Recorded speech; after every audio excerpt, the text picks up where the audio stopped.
So let's come back. तो first law basically deal करता है तुम्हारा कि हमें एक कोई काम करवाना है या कोई अमाउंट ऑफ हीट जनरेट करनी है या इंटरनल एनर्जी में चेंजेस कराने हैं, तो उनके साथ में हमें कैसे मतलब क्या कैसे काम करना चाहिए उसके साथ में डील करता है। और सेकेंड लॉ इसके साथ डील करता है स्पॉन्टेनिटी के साथ। स्पॉन्टेनिटी का मतलब क्या हो गया कि देखो जो फर्स्ट लॉ है वो काफी हद तक थ्योरेटिकल है, वो तुम्हें ये बता देगा हाँ इतनी एनर्जी दे दो ये काम हो जाएगा, बट वो काम होगा या नहीं होगा that is not told by first law. Like for example एक पर्सन है, he died of malnutrition, तो उसका मतलब क्या हो गया, मैल न्यूट्रिशन मतलब क्या हो गया, तुम्हें एनर्जी नहीं मिली बाहर से और तुम्हारी वाइटल फंक्शनिंग नहीं काम कर पाई, वाइटल फंक्शनिंग नहीं काम कर पाई, इसका मतलब है यू डाइड। तो इसका मतलब क्या है, एक डेड पर्सन के सामने तुम एनर्जी रख दो, will it survive, will that person No, ma'am. survive? नहीं हो सकता ना। ma'am. तो that is the process is spontaneous। तो mathematical value एक काम करने के लिए कितनी चाहिए वो तो तुम्हें ये बता देगा, लेकिन वो काम होगा या नहीं होगा वो नहीं बताएगा। जैसे इट विल टेल यू कि कोल में तुमने हीट लगाई तो इतनी एनर्जी रिलीज हुई। अब ये कहता है फर्स्ट लॉ तुम्हें ऐसे बोल देता है ऐश को इतनी एनर्जी वापस कर दो, तो क्या वापस से कोल मिल जाएगा, क्या वापस से हमारा No, फ्यूल ma'am. रिकवर हो No, जाएगा? ma'am. नहीं होगा। अगर No, ऐसा ma'am. होने लगे तो बस क्या बात है। तो वो चीज इसका ड्रॉबैक है फर्स्ट लॉ का, it is just theoretical base, it is just based on you can say law of conservation of energy. Okay, it is just theoretical and it is based on law of conservation of energy. And you know what is law of conservation of energy? What Energy is can neither be created nor Neither be destroyed. It created just nor be changes destroyed, form. बस transferred from. Yes तो यहाँ पर क्या होता है, अगर हमें internal energy में चेंज करना है, इंटरनल एनर्जी में चेंजेस क्रिएट करने हैं, तो इंटरनल एनर्जी में चेंजेस कैसे क्रिएट कर सकते हैं, खुद सोचो। अगर हम उसके ऊपर कॉन्ट्रैक्शन या एक्सपेंशन, तुमने पढ़ा भी है ली चैटलियर्स प्रिंसिपल में, जब हम लोग कॉन्ट्रैक्शन या एक्सपेंशन वर्क और हीट प्रोवाइड करती है। यस तो वर्क चेंज होगा, और वर्क चेंज होगा तो इंटरनल एनर्जी में चेंजेस आएंगे या नहीं आएंगे?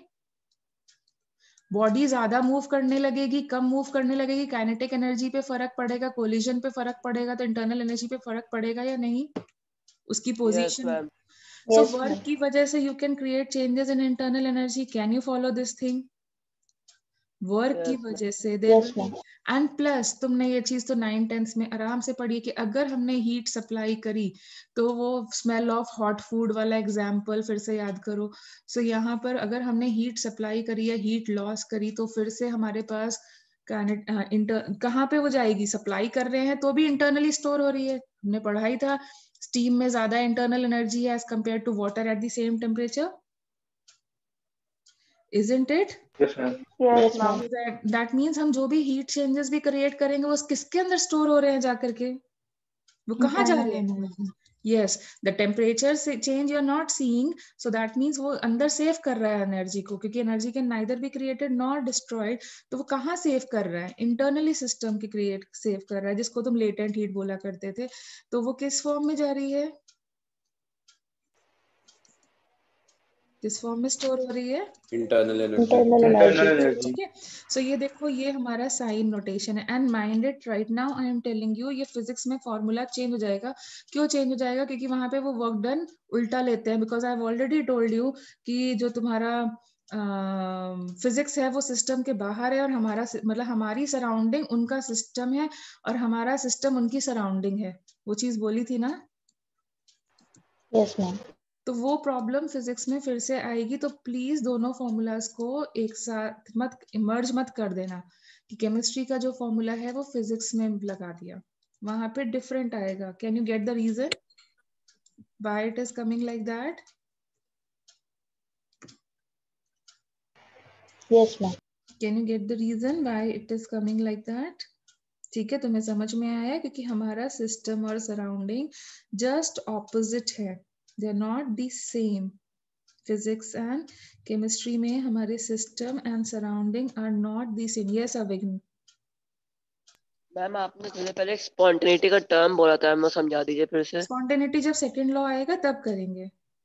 Okay ma'am. ठीक है, spontaneity is not to be discuss now. मैंने सिर्फ एक ब्रीफ आइडिया दिया था तुम्हें कि मतलब फर्स्ट लॉ डील करता है मैथमेटिकल की कितनी एनर्जी में चेंजेस आएंगे, कहाँ जा रही है एनर्जी उसके ऊपर। और सेकेंड लॉ ये मतलब इसका ये ड्रॉबैक भी है कि ये बताता है कि हाँ इतनी एनर्जी डाल दो, लेकिन काम होगा या नहीं होगा उसकी कोई इन्फॉर्मेशन यहाँ से अपने को नहीं मिलती है। तो उसके लिए अपने को दूसरे लॉ के पास जाना पड़ेगा, that is your second law. तो वो हम बाद में करेंगे। Can you get it? Okay ma'am. ठीक है। सो चलो इसके देखो बहुत सिंपल से क्वेश्चंस आने वाले हैं। तुम्हें ये चीज तो याद रहेगी, ये फॉर्मूला अपने को लर्न करना है। And there will be very simple questions, just plus minus और साइन नोटेशन अपने को ध्यान रखना है। सो जैसे for example let us try with some question like for example 1 mole of mono atomic gas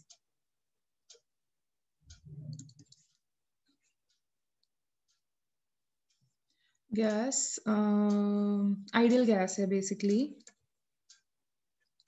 occupies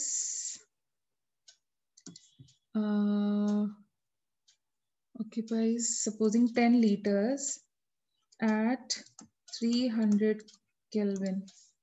On heating, it expands to supposing 20 liters. Fine. Calculate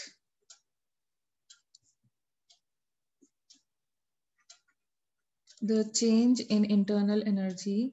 Change in internal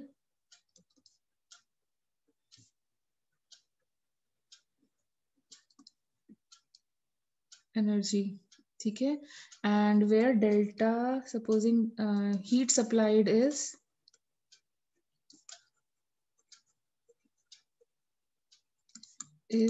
200 joules. ठीक है.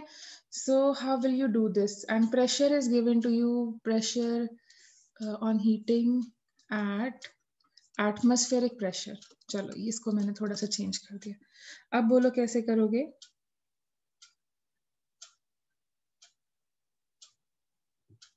How will you do this question?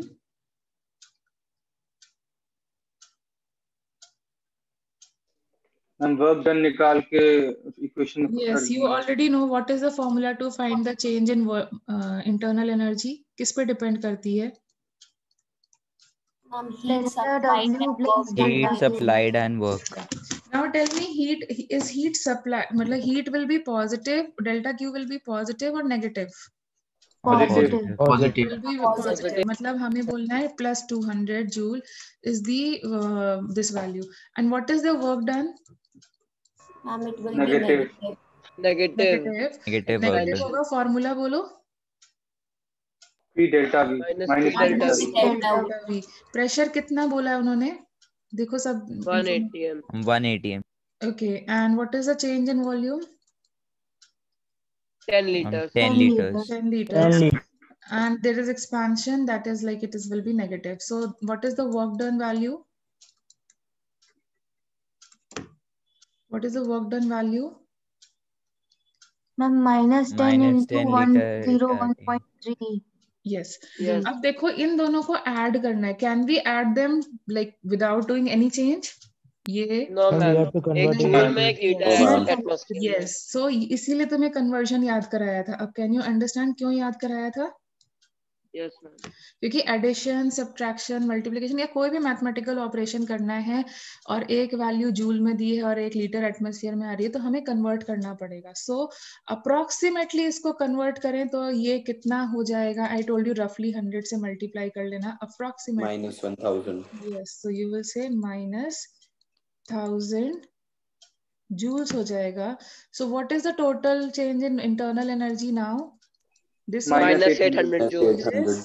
plus this 200. Now see हम आराम से add कर सकते हैं because both of them are in joule and you can say ये कितना हो जाएगा हमारा आंसर? -800 joule. अब मल्टीपल चॉइस ऑप्शन में देखना पड़ेगा हमें किस यूनिट्स में हमसे पूछा गया है. Supposing they are asking in joule, so you will follow this process. Supposing they ask you in liter atmosphere, तो इसको कन्वर्ट कर लेना. Yes ma'am. ठीक है, आंसर देखो अप्रोक्सीमेटली दोनों ही वे में सेम आएगा। और समटाइम्स दे में बी वेरी प्रिसाइज, अगर तुम्हारे चारों ऑप्शंस बहुत क्लोज डेसिमल प्लेसेस में दिए हों तो फिर उस केस में क्या करेंगे हम लोग, हम बिल्कुल मैम भी जिसका मल्टीप्लाई किया अप्रोक्सीमेशन था नहीं उसको 1 से करेंगे। 1.3 यस, वो पूरा एग्जैक्ट वैल्यू से करेंगे which is 101.3। Can you get it? Yes ma'am. ठीक है, तो बस इतना ही एप्लीकेशन तुम्हारा आने वाला है फर्स्ट लॉ से। हम अगर वेरी क्लोज वैल्यूज हो तो अप्रोक्सीमेशन ना करें ना? ऑब्वियसली बेटा नहीं कर सकते ना, वो तुमसे चाह ही नहीं रहे अप्रोक्सीमेशन करवाना। Then only they are keeping the options very close. Okay fine. Ma'am मुझे एक डाउट है। यस बोलो। मैम हम जो प्रेशर है वो एटमॉस्फेयर का ले रहे हैं, मैम गैस का क्यों नहीं ले रहे हैं प्रेशर? देखिए बेटा, जब हमने उसको गैस को कंप्रेस एक्सपैंड करने दिया है तो वो एटमॉस्फेयर में ही कंप्रेस करने दिया है ना, मतलब इनिशियल प्रेशर और फाइनल प्रेशर इज सेम।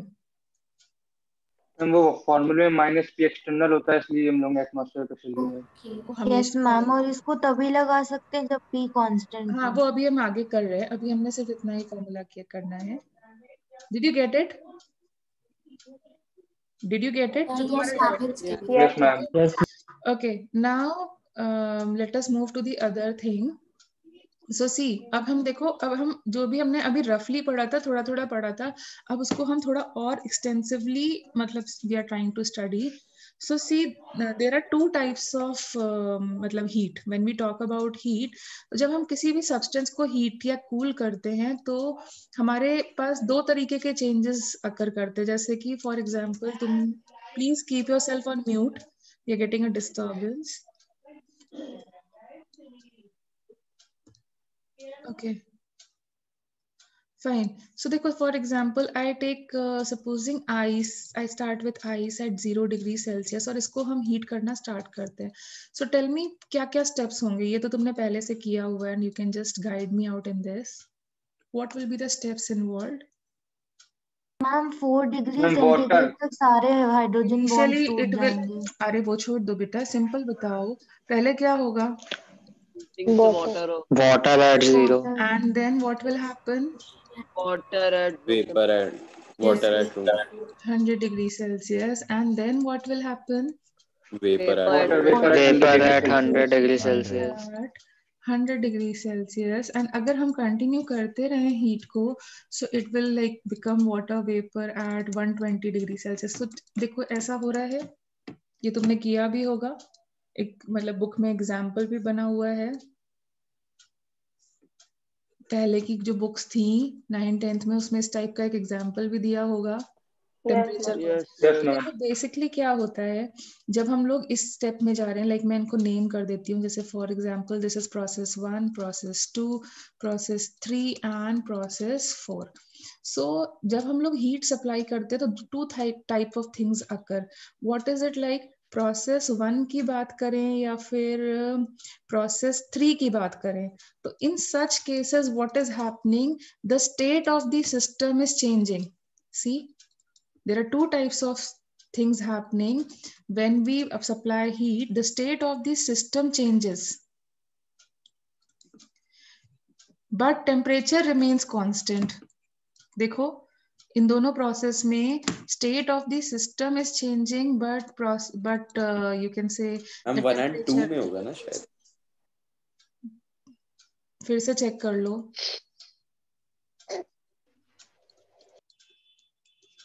किस Yes, प्रोसेस ma'am, में? So now see 2 and 4th process में क्या हो रहा है?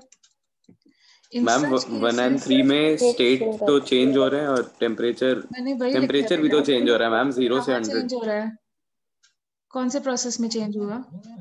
हम 1 और 3 में 0 से 100 नहीं हो रहा है। कहाँ हुआ? ये प्रोसेस 1 है ना, आइस से वाटर कन्वर्ट।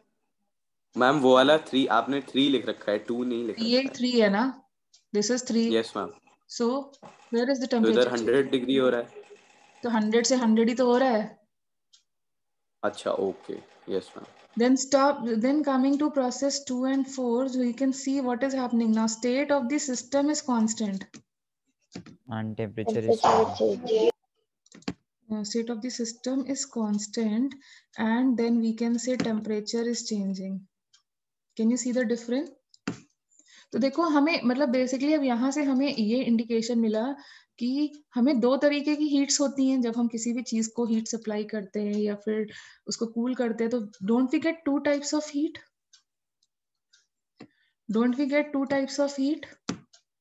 या तो उसमें क्या होगा, टेम्परेचर कांस्टेंट होगा, स्टेट चेंज होगा, या फिर क्या होगा, हमारा स्टेट सेम रहेगा या टेम्परेचर चेंज होगा. Can you see there are two types of heat? Yes.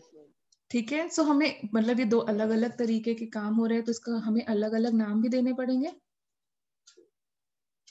Do we name?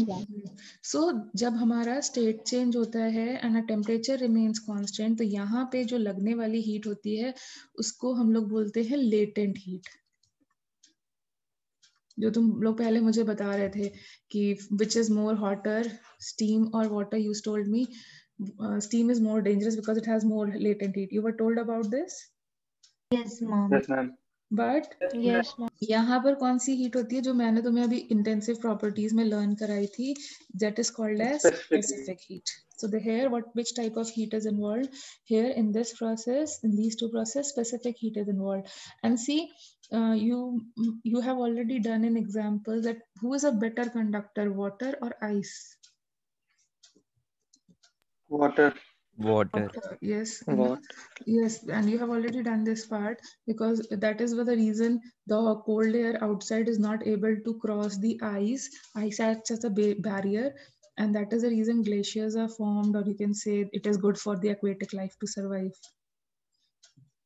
इस टाइप का चीज मैंने तुम्हें हाइड्रोजन बॉन्डिंग कराते टाइम बताया था ना. Yes, ma'am. तो सी स्पेसिफिक हीट मतलब अभी मैंने जैसे तुम्हें बताया why it is an intensive property.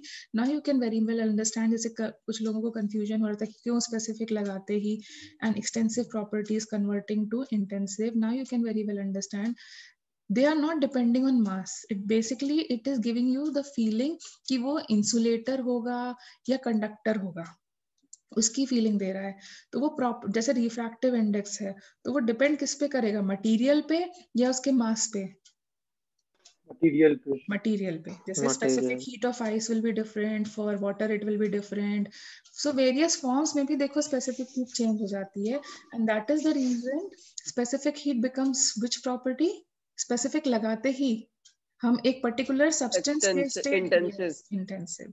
और हीट की बात बोली जाए तो ऑब्वियसली तुम समझ सकते हो 1 लीटर पानी को गर्म करने में कम एनर्जी लगेगी, 100 में ज्यादा लगेगी. So it was extensive but because I am using a suffix specific, it is converting to,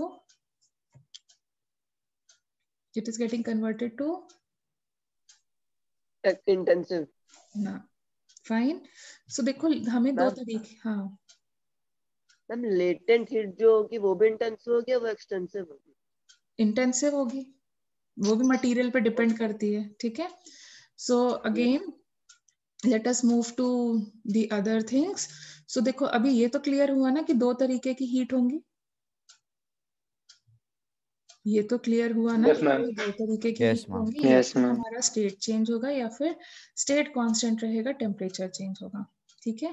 तो अब हम इनको डिफाइन कर देते हैं. तो कभी भी जब स्टेट चेंज हो रहा होता है, जैसे अगर मुझे प्रोसेस 1 के लिए लिखना होता कि हमें प्रोसेस 1 के लिए कैसे हीट इन्वॉल्व हो रही है उसको कैलकुलेट करना होता, तो हम लोग क्या फॉर्मूला यूज करते हैं, heat involve will be equal to ml. और ये प्रोसेस कौन सा है, फ्यूजन है या फिर देखो स्टेट चेंज कितने तरीके से हो सकता है. What are the processes of state change? Fusion और वेपराइजेशन. तो यहाँ प्रोसेस 1 में क्या चल रहा है, फ्यूजन. तो यहाँ पे कैसे निकालते हैं फ्यूजन, ये हम लोग यूज करेंगे फॉर्मूला. सो L फ्यूजन मतलब it stands for latent heat of fusion use करेंगे, क्योंकि दोनों हीट डिफरेंट होती हैं. जब प्रोसेस में फ्यूजन हो रहा हो या फिर वेपराइजेशन हो रहा हो, both the amount of heats will be different and it will also depend on the material which we are using. जब हमारा टेम्परेचर चेंज होता है और स्टेट सेम रहता है, तब हम जो फॉर्मूला यूज करते हैं that is MC delta T। यहाँ देखो डेल्टा टी नहीं आ रहा, क्यों नहीं आ रहा? क्योंकि टेम्परेचर कांस्टेंट था। यहाँ पे चेंज इन टेम्परेचर आएगा, ठीक है, fine. Yes Dev, what do you want to say? Dev, I don't get, what do you want to say? And S is representing what? Specific heat। और किसकी specific heat लोगे? which material is water की। water की। अब process 3 पे जाओ, तो process 3 पे क्या हो रहा है? यहाँ पे लिख देते हैं vaporization। तो and the temperature is constant, so which form of heat we will use? latent heat of vaporization। yes, and कौन सी लेंगे? vaporization वाली लोगे। and now if I talk about process 4, so again temperature is changing and the substance is same, so हम लोग यहाँ पे कौन सी लेने वाले हैं? specific heat। yes, of किसका लेंगे यहाँ पे? वेपर का। वेपर का, ठीक है। So basically you got to know that now heats are of how many form? 4। Heat supplied can be categorized into 2 forms. One is latent heat. What is latent heat? Latent and specific heat. Latent heat when state change in temperature is constant। yes, so this is counted when there is a state change and temperature is kept constant. So basically अगर हम इसे define करें तो हम कैसे define करते हैं? जैसे अगर हमारा mass 1 unit हो, ठीक है, तो Q की वैल्यू किसके बराबर हो जाएगी? L fusion। L के बराबर हो जाएगी। It can be fusion or vaporization depending on the process. So if we have to define latent heat, so it is, what is it defined as? Latent heat is defined as heat change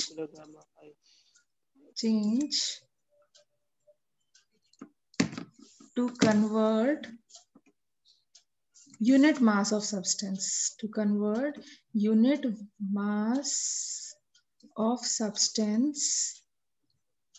from one form to another. Can you get the definition? Yes, ma'am। One form to another. So tell me yourself, इसके units क्या होने चाहिए? What should be the units of latent heat? Kilogram पर मोल। Kilogram. Anything you can say, joule per kg or calorie per grams, something like this. See yourself. It's not necessarily you will take 1 gram. It can be unit mass. ठीक है, जरूरी नहीं है 1 gram use करेंगे। I don't want to take grams. I want bigger unit. I'll take kg. So it's not necessary 1 gram. Fine. So now moving to the next thing. Yes. What are the types of latent heat? 2 types, vaporization and fusion and vaporization. So there will be latent heat of fusion. अब symbol अपने आप से लगा लोगे, मतलब जैसे यहाँ पर heating yes, तो हम लोगों ने positive symbol रखा था, but if it is negative, if it is cooling, so you'll put a negative। Ma'am एक छोटी सी चीज बता देंगे? हाँ हाँ बोलो। मैम फ्यूजन और वेपोराइजेशन में डिफरेंस क्या होता है? अरे फ्यूजन मतलब converting of solid to liquid और वाइस वर्सा। अच्छा ठीक है मैम, ठीक है। मेल्टिंग अभी ठीक है, फ्रीजिंग हाँ मैम, हाँ अब ठीक है। चलो कोई नहीं। एंड वेपोराइजेशन तुम्हें पता ही है क्या हो जाएगा अभी? Liquid to which state? Vapour. और एक और कौन सी होगी? सब्लिमेशन। वहां पे भी तो टेम्परेचर कांस्टेंट होता है। Yes ma'am, solid to vapour.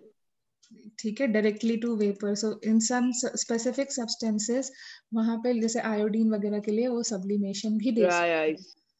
ठीक है, देख लेना अगर यूनिट्स में डिग्री सेल्सियस या केल्विन नहीं आ रहा है, दैट मींस वो कौन सी यूनिट दे रहे हैं तुम्हें, कौन सी हीट के वैल्यूज? Latent heat. क्यों नहीं आ रहा है? अब उसका रीजन भी समझ में आया, टेम्परेचर की यूनिट्स। Yes ma'am. ठीक है, सो कब यूज करना है लेटेंट हीट वो भी क्लियर हुआ। ये मतलब वैसे मतलब 9th-10th में कराया जाता है, but some people don't prefer, so now everyone is at par, मतलब सबका लेवल सेम उस पे आया। किसी को पता था, किसी को नहीं पता था, तो अब दोनों लोगों के लिए क्लियर हुई ये चीज।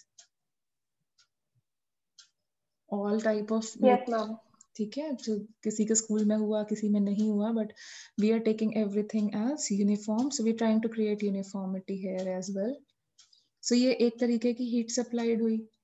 दूसरी तरीके की हीट सप्लाइड कैसी होगी? Will call that as specific heat. Specific heat.